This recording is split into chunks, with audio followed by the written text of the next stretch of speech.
Hello दोस्तों, welcome back to my channel. अगर आपने अभी तक मेरे चैनल को सब्सक्राइब नहीं किया है तो जल्दी से मेरे चैनल को सब्सक्राइब कर दें। एपिसोड 13 की शुरुआत में चियांग xiaoming को वॉइस मैसेज करता है कि किसने कहा था कि वो इस जीवन में तो मुझे अपने वीचैट में ऐड नहीं करेगी। xiaoming इसको मैसेज करती है कि तुम बहुत ही चाइल्डिश हो। चियांग अब ये देखकर हैरान होता है कि xiaoming ने अपने मूवमेंट्स इससे हाइड किए होते हैं। अब हानतिंग जिशिंग को अपने साथ डिनर पर ले आता है। हानतिंग जिशिंग को एक बिजनेस डिनर पर लेकर आया होता है। जिशिंग की वजह से हानतिंग ड्रिंक करने से इनकार कर देता है, कहता है कि आज मैं टी ही पीऊंगा और ये जिशिंग को भी टी ही डाल कर देता है। हानतिंग इस डिनर पर डॉक्टर क्लाउड के बारे में ही बात कर रहा होता है। आज लिली ने शाओ को अपने घर पर इनवाइट किया होता है। शाओ लिली से कहता है कि क्या ये सब कुछ तुमने बाहर से मंगवाया है। लिली कहती है कि हाँ, क्योंकि मैं कुक नहीं कर सकती। शाओ कहता है कि अब से मैं तुम्हारे लिए कुक करूंगा। लिली कहती है कि ठीक है। अब हानतिंग जिशिंग को सबसे इंट्रोड्यूस करवाता है। हानतिंग इन सबको बताने लगता है कि कैसे जिशिंग ने जॉब छोड़कर अब अपनी कंपनी स्टार्ट कर ली है। ये सुनकर ये बाकी सब लोग इससे काफी इम्प्रेस होते हैं। डायरेक्टली जिशिंग से कहते हैं कि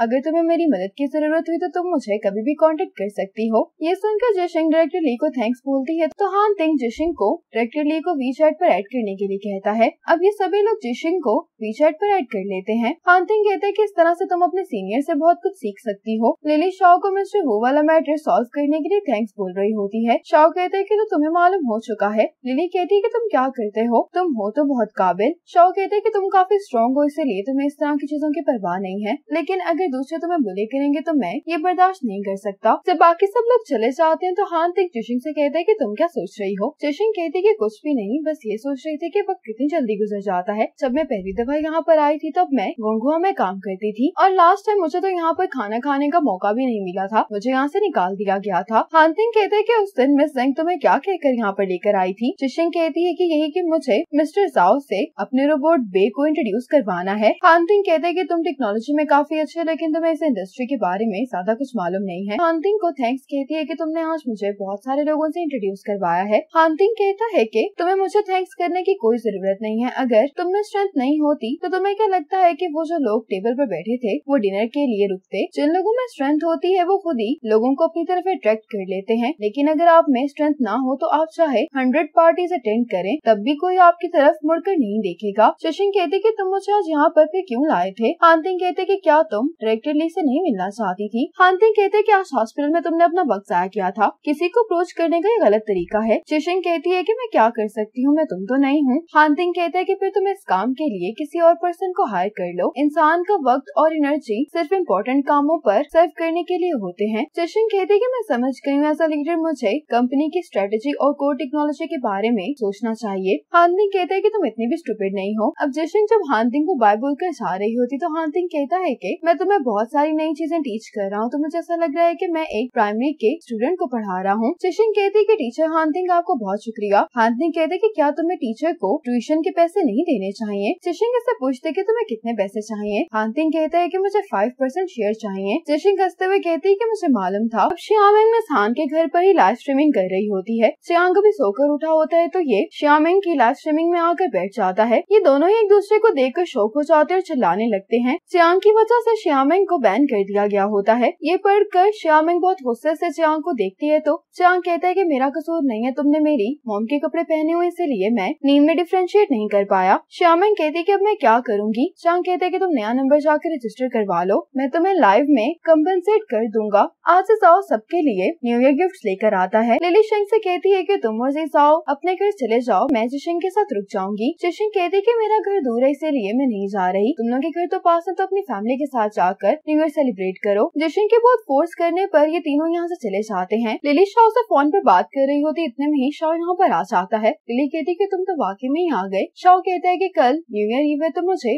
अपने घर वापस जाना है, इसलिए मेरे पास तुमसे मिलने के लिए और कोई वक्त नहीं था। शाओ जो लिली के लिए गिफ्ट्स लाया होता है उनको इसकी कार में रख देता है। शाओ लिली से कहता है कि तुम अपना ख्याल रखना। लिली कहती है कि ठीक है, अब हम न्यू ईयर के बाद मिलेंगे। शाओ कहता है कि मैं तुम्हें मिस करने वाला हूँ। लिली कहती है कि अब तुम्हें जाना चाहिए। शाओ लिली को गुड बाय कहकर यहाँ से चला जाता है। अब जिशिंग अपने पेरेंट्स से इसके पेरेंट्स को अच्छा तो नहीं लग रहा होता कि जिशिंग न्यू ईयर अकेले सेलिब्रेट करने वाली है, लेकिन जिशिंग से कहते हैं कि तुम अपना अच्छे से ख्याल रखना और न्यू ईयर पर काम ही नहीं करते रहना, थोड़ा सा आराम भी कर लेना। अब जिशिंग से मिलने के लिए हानतिंग टेंगसोंग के साथ यहाँ पर आ जाता है। हानतिंग ने जिशिन को एक पेंटिंग गिफ्ट की होती है। हानतिंग कहता है कि जब आखिरी दफा मैं यहाँ पर आया था तो मुझे इस ऑफिस में एक पेंटिंग की कमी महसूस हो रही थी, इसीलिए जब मैंने इस पेंटिंग को देखा तो तुम्हारे लिए बाय कर ली। जिशिन हानतिंग को इस पेंटिंग के लिए थैंक्स बोलती है, लेकिन इससे पूछने लगती है कि इस पेंटिंग का मतलब क्या है। हानतिंग कहते हैं कि ये तो डिपेंड करता है कि तुम इस पेंटिंग को किस तरह से समझते हो, लेकिन अगर तुम इस पेंटिंग में लाइंस को देखो तो तुम्हें रियलाइज होगा कि ये इस बात की तरफ इशारा करें कि हमें कुछ भी करने से पहले अच्छे से सोचना चाहिए। जिशिन कहती है कि मैं इसको यहाँ पर लगा दूंगी ताकि ये मुझे याद दिलाती रहे कि मुझे कुछ भी करने से पहले अच्छे से सोचना चाहिए। हानतिंग कहता है कि तुम न्यू ईयर के लिए घर कब जाओगी। जिशिन कहती है कि मेरा काम कल खत्म होगा। ये सुनकर हानतिंग चुप हो जाता है। जिशिन इससे पूछती है कि क्या तुम कुछ कहना चाह रहे हो। हानतिंग कहते हैं कि कुछ नहीं है। जिशिन को बाय बोलता है और थैंक्सोंग के साथ यहाँ से चला जाता है।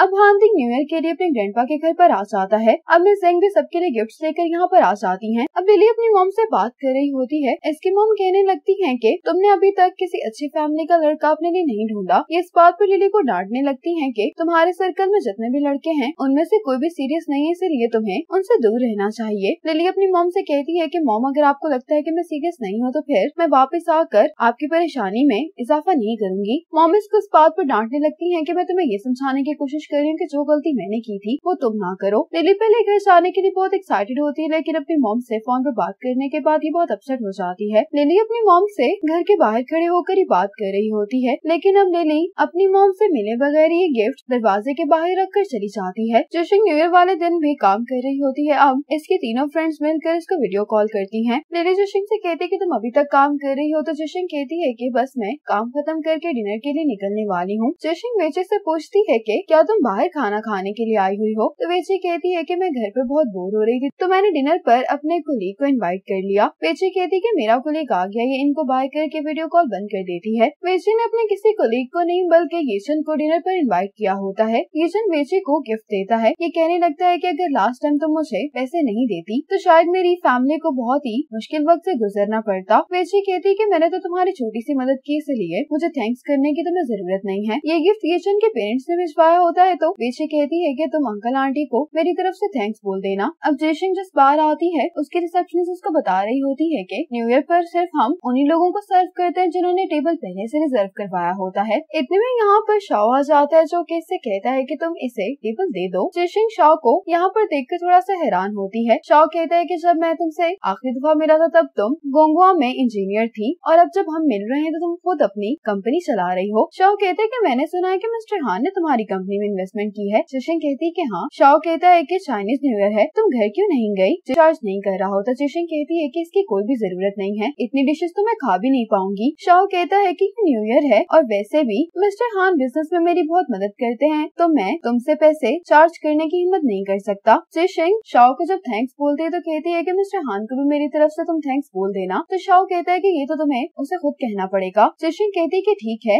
अब हानतिंग बाहर खड़ा होकर अपने और अपने पेरेंट्स की पिक्चर को देख रहा होता है। अब शाओ हानतिंग को मैसेज करके सारी बात बता देता है। इतने में मिस जेंग भी यहाँ पर आ जाती है और कहने लगती है कि मुझे मालूम था कि तुम यहीं पर होगे। यह हानतिंग को न्यू ईयर विश करती है, लेकिन हानतिंग इसकी बात का जवाब नहीं देता। तो मिस जेंग कहती है कि क्या तुम्हें मुझसे कुछ नहीं कहना। अब हानतिंग को कॉल आ जाती है तो मिस जेंग साइड पर चली जाती है। हानतिंग को कॉल जिशिन की मॉम की आई होती है, जो कि हानतिंग से पूछती है कि क्या तुम जानते हो कि जिशिन कहाँ पर है। हम न्यू ईयर जिशिन के साथ स्पेंड करना चाहते हैं, लेकिन ना वो घर पर है और ना काम पर, और पता नहीं क्यों वो हमारी कॉल भी नहीं उठा रही। हानतिंग कहते हैं कि आंटी का फिक्र नहीं करे, मैं जानता हूँ कि वो कहाँ पर है, आप मेरा यहीं पर इंतजार करें, मैं जिशिन को आपके पास लेकर आता हूँ। अब हानतिंग जब यहाँ से जाने लगता है तो मिस जेंग कहती है कि अगर तुम इस तरह से गए तो ग्रैंडपा नाराज हो जाएंगे, लेकिन अगर तुम्हें जल्दी है तो तुम जा सकते हो, मैं कवर करने में तुम्हारी मदद कर दूंगी। इसी मोमेंट पर एपिसोड 13 खत्म हो जाती है।